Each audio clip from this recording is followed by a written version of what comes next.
President Trump is a total and complete dipshit.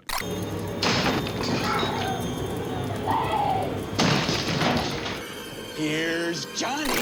This was very, truly surprising for me. Vous trouvez pas qu'il y avait quelque chose de bizarre dans ces vidéos? Elles sont complètement fausses. Ce sont des trucages dans lesquels on a fait un face swap, autrement dit on a interverti les visages de personnes. Vous avez sans doute reconnu l'acteur Jim Carrey ou encore Steve Buscemi. On appelle ça des deepfakes.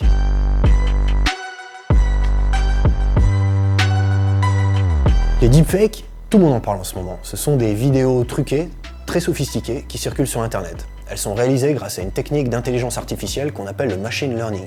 Alors sans rentrer dans les détails, concrètement et simplement, ce sont des algorithmes spécialisés en traitement d'images qui ont découpé la photo et l'ont collée à la place de l'acteur avant de lui donner vie dans la vidéo.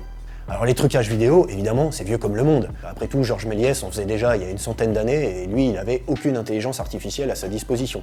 Mais ce qu'il y a de nouveau là avec les deepfakes, c'est qu'ils sont extrêmement faciles et rapides à produire. Et surtout, ils ont fait des progrès ahurissants. L'an dernier, il fallait un PC très puissant et une centaine de photos avant de pouvoir parvenir à un résultat crédible. Aujourd'hui, une simple appli mobile suffit. En Chine, il y a par exemple l'application iPhone Zhao qui parvient à faire des deepfakes très convaincants en à peine quelques secondes.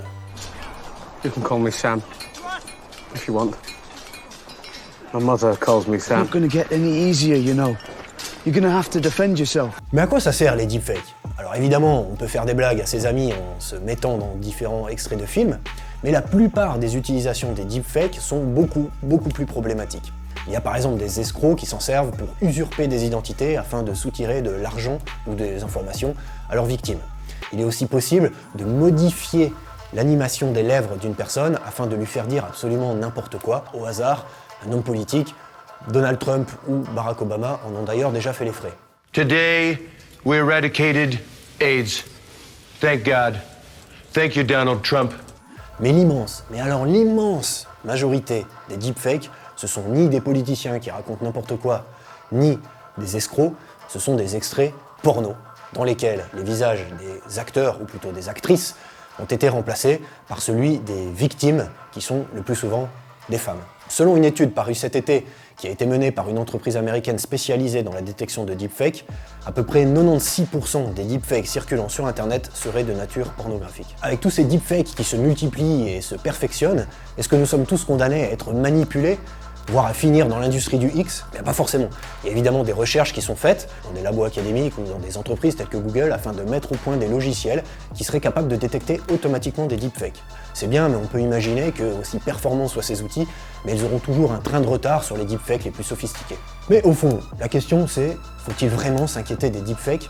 Après tout, nous vivons déjà dans une époque où l'image est omniprésente et dans laquelle on sait très bien qu'une photo peut être truquée de A à Z. Ça ne nous empêche pas de démêler le vrai du faux en confrontant les opinions, voire avec l'aide des médias.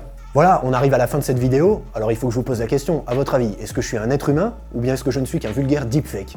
Pour le savoir, il faudrait y réfléchir et penser à mettre votre logiciel de scepticisme à jour.